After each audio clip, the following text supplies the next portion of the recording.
भारतर संविधान प्रस्तावना आम्बे भारतवासी भारत को एक सार्वभौम समाजवादी धर्मनिरपेक्ष गणतांत्रिक साधारणतंत्र रूपे गठन करने दृढ़ संकल्प नहीं और यार नागरिक को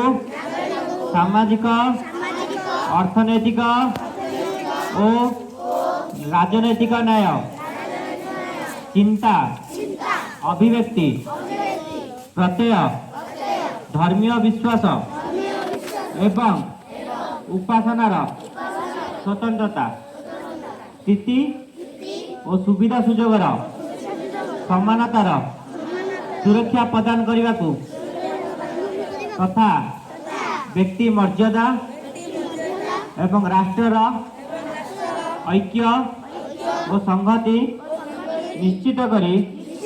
सेमानक मध्यरे भातृत्व भाव उत्साहित करने को 1949 मसीहा नवेम्बर 26 तारीख दिन आमर संविधान प्रणयन सभा द्वारा ये संविधान को ग्रहण और प्रणयन करुछु एवं आम निज को